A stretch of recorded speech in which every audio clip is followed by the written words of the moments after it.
Hi Algebra 2 students, how are you doing today?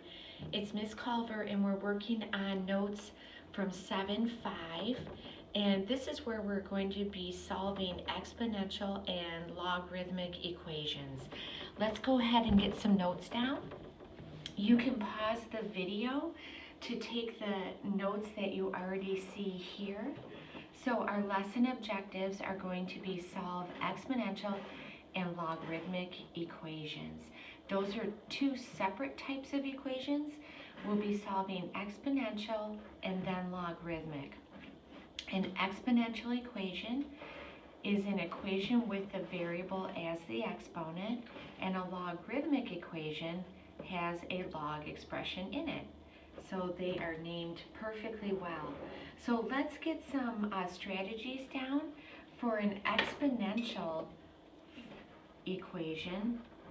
To solve that, some strategies we're going to use is to, number one, take log, and notice that I didn't put a base on it, so it is a base of 10. Take log of both sides.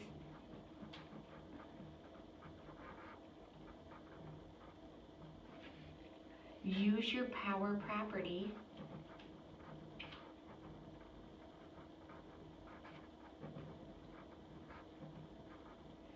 Let's go ahead and draw an arrow and show that power property again. Right below, the power property says if you have the log base b and your solution has its own exponent on it, so a base of m and a solution n, that says you can bring the exponent n out front and multiply it by the rest of the log. So what we're going to find is that n is the variable, and by bringing it down from the exponent position, we are going to be able to solve for it more easily.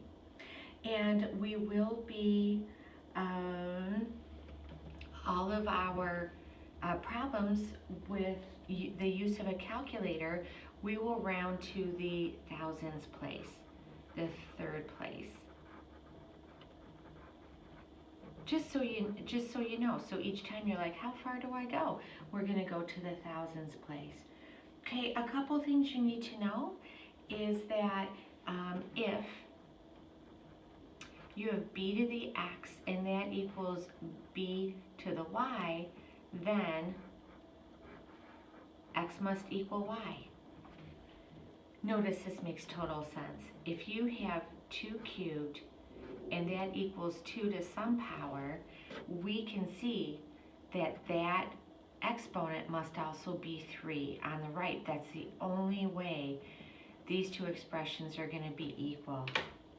Now in black ink here, logarithmic equations, let's go ahead and make some strategies. Number one, if there is one log, if only one log in equation, write in exponential form. I'm going to abbreviate EXP and solve. Number two, if more than one log,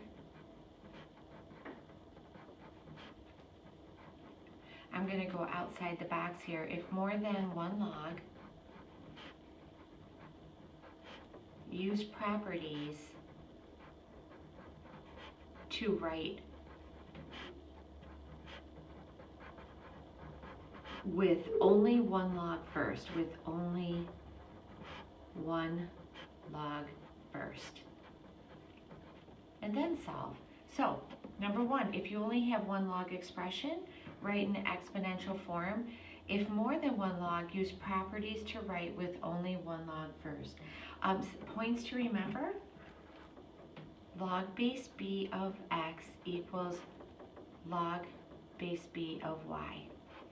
If this is true, then x equals y. So notice I have a log on each side, but notice the bases are the same and so are the exponents, so that must make the solutions x and y equal to each other. Don't forget your other properties too, right? Product property, quotient and the power property we just showed.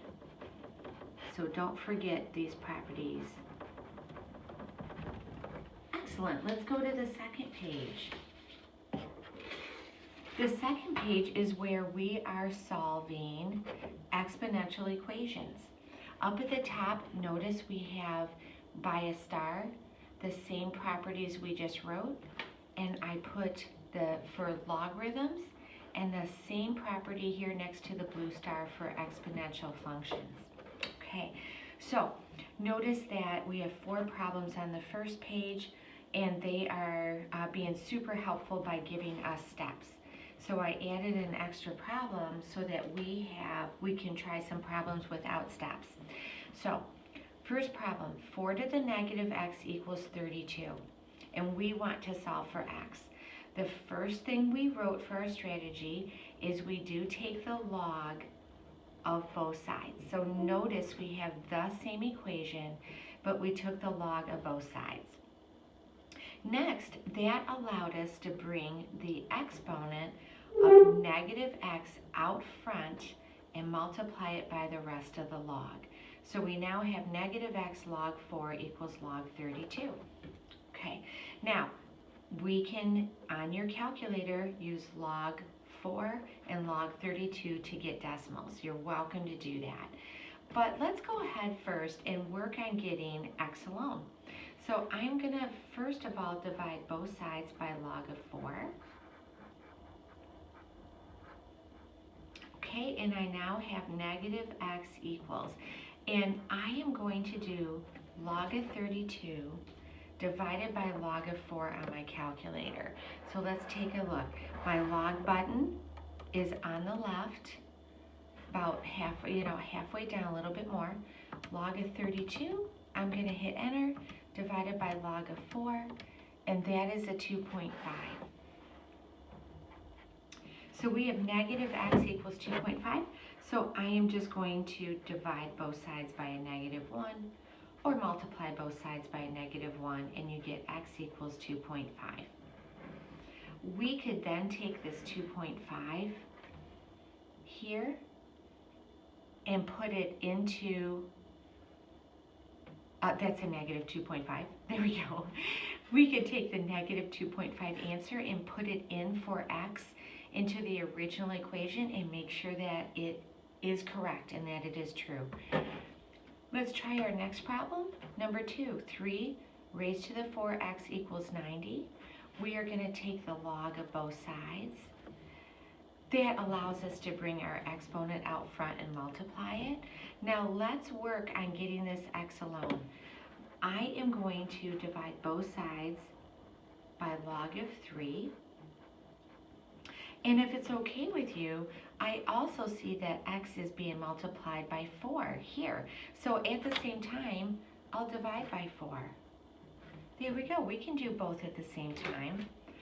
This causes the 4's and the log of 3's to cancel out, and that will leave us with our x. And on the right, we just have to do this math carefully. Let's put that in the calculator. Let's see. Log of 90, I'm going to hit enter, divided by, I'm going to use parentheses here, 4 log of 3, just so the calculator does it exactly like I want it to. That is a 1.024 to the thousands place, 1.024. And again, we could take that x and put it into the original equation and make sure that it is true. Let's do 3 and 4 on our own.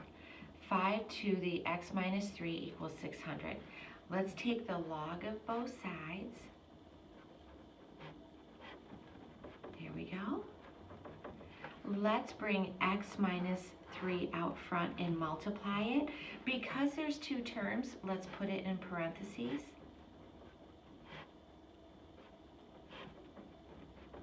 There we go. Now, You could do log 5 in your calculator and distribute it to the x and then -3, but that's not what we really want to do. We want this x alone. So let's actually divide by log of 5 to get rid of it. Okay, so now on the left I have x minus 3 equals, and on the right on my calculator I'm going to do log of 600 divided by log of 5. Make sure I hit the right buttons. I did. 3.975. All I have to do to continue solving is add a 3 to both sides to get the x alone, and I get 6.975. Okay, let's try one more problem. Hopefully I left myself room here, because I did notice in your book they have problems with exponents on both sides of the equation, and I didn't see one in the notes. We are still going to do the same. We are going to take the log of both sides and bring the exponents out front and multiply them. Let's see, I will use blue here. So that would give me x times log of 2 on the left equals x minus 6. I'm going to use parentheses times log of 8. Okay, this problem looks a little bit more complicated because we have x's on both sides. Let's see, in this case, how about if we take the time in our calculator, let's put in log of 2 and log of 8 and get those decimals.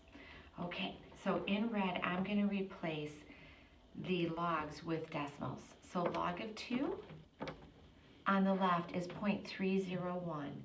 So I have 0.301x equals, and on the left, on the right, I'm going to keep my x minus 6, and I'm going to do log of 8 on the calculator. There we go, that is 0.903. Okay, let's go ahead and divide both sides by 0.903. Okay, I'm kind of running out of room, so you know what? I'm going to write what I have right now. 0.301x equals x minus 6 times 0.903. And I'm going to give myself some more room. Here we go. So I said, how about, there's a couple ways to go here. We could distribute the 0.903 here and here, but how about if we divide both sides by 0.903, so we do not have to distribute. Let's take a look. I'm going to divide on the left 0.301 divided by 0.903. 0.333 repeating. Don't forget your x on the left. There we go. Okay, well, it looks to me like I can't have x's on both sides. On the right, that's a positive 1x. So I am going to subtract an x from both sides. I have a negative 6 left on the right. And here, this is 0.333x minus 1x. In case you're wondering what we're going to put into the calculator, 0.333 minus 1, that's how many x's we have, negative 0.667. X's is how many we have left on the left. To get x alone, let's divide by negative 0.667. And our final answer is, let's do this math on the right, that is a negative 6 divided by a negative 0.667. Our final answer is 8.995. When I round that, I actually get a 9. That's really close to 9. And again, we could check that answer by putting it into the original function and making sure we are right. I needed a lot of extra room there. All right, let's go to the last page. There we go. We have problems, 4 problems with logarithms in them, right? I'm going to take a sip of coffee here. And remember our strategies. If we have just one log, then we are going to write the equation in exponential form to solve. If we have more than one log, then we will use properties to solve. Okay, so let's take a look. Number 4, the original equation only has one log in it. So notice what they did is they did use the power property first. They did bring the 4 out front and multiplied it by the rest of the log. And then they said, you know what, let's get that single log alone, right, because it's being multiplied by a 4. They divided both sides by 4. And now you can see that you have log base 3 of x equals 2, because 8 divided by 4 is 2. So the next thing we do is write this exponentially. I have 3 items to place, a 3, an x, and a 2. So when the base is 3, the log is the exponent, and the exponent is 2, that equals x. And you can see that 3 squared is 9. And you can check this answer in the calculator. Okay? Notice on number 5 that you have 2 logs, 2 single logs. And when you write logarithmic equations in exponential form to solve, you can only have one. Notice the plus sign in between. So what they did in the book, they saw that was a product rule. So they wrote one log of the 4 and the x plus 2 being multiplied, and that equals 2. So that was the product rule that they used. There we go. Where did this base 10 come from? They were just reminding you that when you have a log and a base isn't showing that it is 10. So notice all they did in the next step was remind you that the base is 10. So now let's write this in exponential form to solve. When the base is 10, the exponent is 2, and that equals 4x plus 8. So they wrote the log in exponential form. Let's go ahead and solve. Let's do 10 squared. 4x plus 8 equals 100. Let's subtract an 8 from both sides. And we get 4x equals 92. Let's divide both sides by 4. And we get x equals, I feel I should know 92 divided by 4, but it's super early in the morning. 23 is your answer. There we go. On number 6, notice again, we have more than one log, so we're going to have to use a property so that we only have one single log. I do see a minus sign, so this tells me this is the quotient rule. That means I can write one log of the 2 expressions, 75x and 3, written as a quotient. 75x over 3, top, bottom, left, right, equals 1. So using the quotient property, this expression is the same as our original. Okay, let's see, let's do the 75 divided by 3 though. That would be 25, x equals 1. Now remember when you have a log that the base is 10, and now we can write it in exponential form.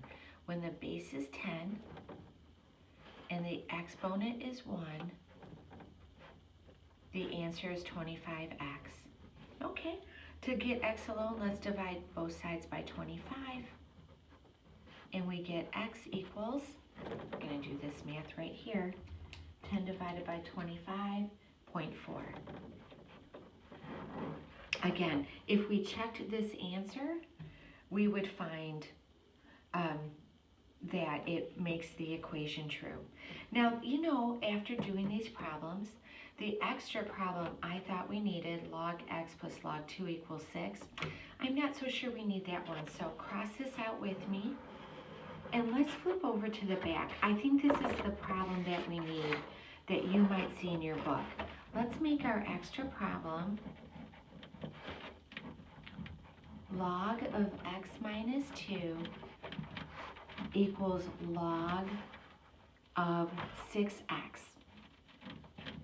Okay, the reason why I chose this problem instead is there's some in the book and there weren't any in the notes, and I want you to know how to do this problem. So notice that you do have 2 logs, so this means that you have to use a property so that you only have 1 or none. Now notice each of these logs really does have a base of 10. And so here is what this expression is saying.